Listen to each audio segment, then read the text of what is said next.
Well, welcome back, everyone, to OpenLine, talking about a bill that is passed in the legislature but is on the governor's desk. Will he sign it or not? A bill that is known as a bill that would criminalize homelessness. The sponsor of the bill says that's not exactly accurate, but the facts are that it would be a felony to sleep on public property if this bill were to be signed by the governor. It's passed in the House and the Senate. We have with us Kayla Philips, who is experiencing homelessness and has for a long time. And Kayla, thank you for coming on. Also, Lindsey, Krinks, and Pungarcher, both with OpenTable.com.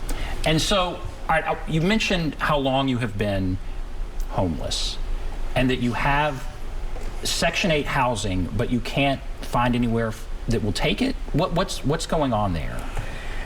It's hard to find availabilities, and on top of that, like I said earlier, my dogs, you know, they're wonderful, but it's availabilities, you know, for them.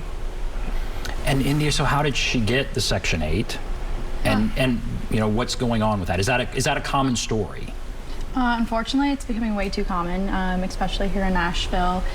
Statistically, over the past few years, about a third of Section 8 vouchers go unused each year, and a huge reason is because we don't have the housing stock, we don't have enough landlords that will accept vouchers. And so Kayla, in her story, is a prime example of that. She worked with the Salvation Army to get a voucher, you know, a few months ago, and she and they, us at Open Table, were, you know, all trying really hard to help Kayla and her partner find a voucher that, you know, like she said, will take her dogs. It's up to landlords, and unfortunately pets are a huge barrier for anyone in Nashville, but including people experiencing homelessness when they're trying to find a unit. And how hard is it then, even if you don't have a pet, to get Section 8 housing? Well, it's impossible if you're a member of the general public and you're trying to apply for Section 8. It's impossible because the waiting list has been closed for years. But every month, a group of outreach workers gets a certain amount of vouchers to use for folks who are considered chronically homeless and medically vulnerable. So we're able to get a handful of people in each month when we can to get vouchers. And then it's up to us and the folks to find apartments that will take those vouchers, which, as India mentioned, is incredibly difficult. Why would you take a voucher if you could get $1,500, $1,600 with fair market rent, right? Why would you continue to take vouchers if someone wants to buy your apartment and make it a boutique hotel or an Airbnb or short-term rental, right? And that's what we're up against here. Mm-hmm. All right, let's go to Yvonne, who's on the phone here. Hello, Yvonne. Yes. Go right ahead. Well, I just want to say, you know, me and my husband both get disability, and you know, they just raised our rent, but our payment's not going up. The homeless is not going to go away. It's going to increase the more, you know, like they're saying. I've been waiting for 10 years to even get on the list or try to get on the list for an apartment.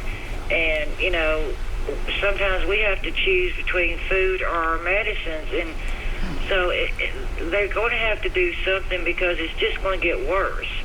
Prices keep going up. And like they said, if you get a voucher, you know, most people don't the landlords don't want to take it because they can get money. I mean.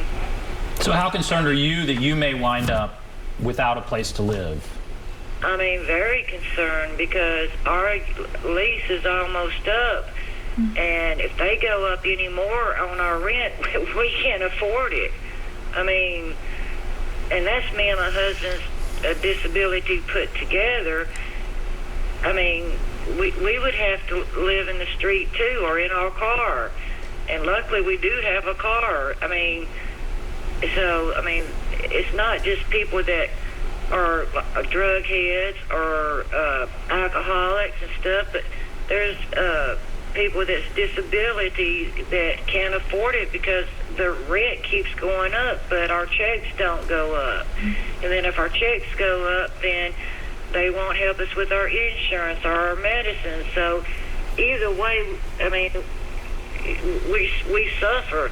I mean, why can't the governors and the Senate and the House and everybody else that goes home in their nice house and stuff give a little money to maybe help this situation? Because you know, they don't care about us, or they don't care about old people or disability people. They look at these people like they're nothing, and that's not the case all the time. All right. Yvonne, thank you. Thank you for your call there. She says a lot. So much. What's your reaction when you hear what she's saying there? I mean, so many people across the city are in the same boat. So Mayor Cooper's own office did an affordable housing task force this spring, and they found that by 2030, we would be short over 50,000 units of affordable housing. 50,000 units is a huge number. That's basically like packing out Bridgestone Arena 2.5 times. That's how many units we're going to be short if drastic measures aren't taken. So, I mean, what the caller just described is what so many people are facing, and that's not even the folks that are on the streets. That's just people that are one step away, one disaster, one health issue away. And we feel that. We get those calls from the people we've housed and from people that are precariously housed. She's right, we're not doing enough, and our elected officials at the state level, at the city level, and the federal level are failing people. Kayla, what do you think when you hear that call? And how does it speak to what you see out there? It breaks my heart because it's the truth. What she said is the truth. They are raising disability, you know, but when it comes to Section 8, they're not going to raise it, you know, and they raise medicine prices. It's all the truth. I can't say it any better. And she says it's not just people that are addicted to drugs or alcohol. And that is, I mean, we've heard that a lot of people on the streets do have those issues.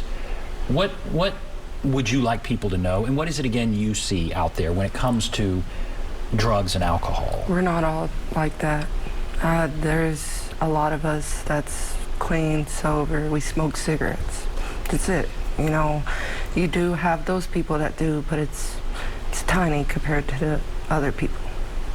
And then you would hear people say, well, you know, if that's the case, you must want to be out there. No. You must like the freedom of it or something. No, we don't. Because it's like, we'd rather be inside a house, locked doors, where we can keep our stuff, you know, and not have to worry about is somebody going to come over, take it. Because we do have a lot of that going on, I'm not going to lie. But we'd have that security of leaving our stuff and going maybe for a trip or something, enjoy our lives, and then come back knowing that our stuff is still going to be there. And India, is there something that stood out to you in that call from Yvonne? Yeah, I just want to say thanks to Yvonne for sharing her story. And, you know, when she's talking about their rent is continually increasing and they're worried, you know, of what their future is going to look like.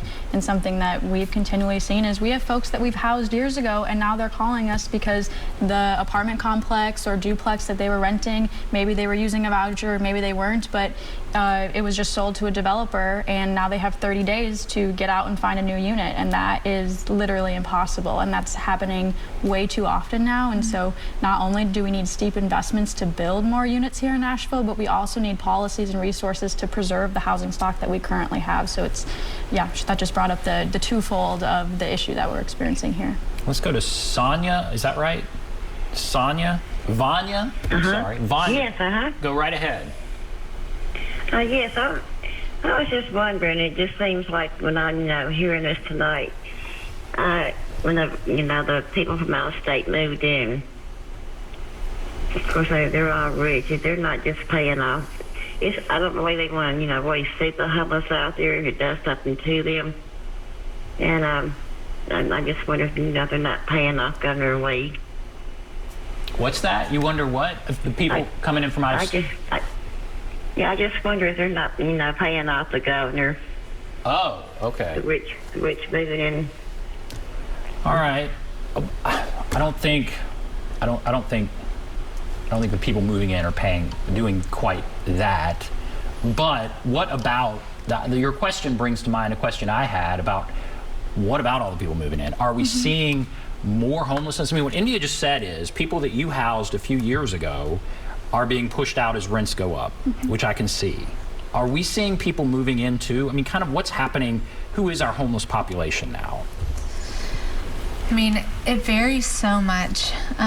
We have so many people on the streets right now who have experienced homelessness recently, especially tied to, we've seen so many people who lost their home tied to the pandemic and the economic downturn. So we have a ton of low-wage workers who, you know, are working minimum wage or close to minimum wage, which is $7.25 an hour, federal low, right? And they simply just can't make it.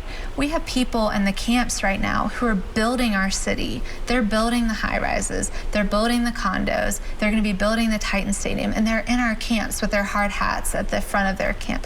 They are not making enough through day labor places and things like that. They're exploited at every turn. So on the one hand, you have low-wage workers.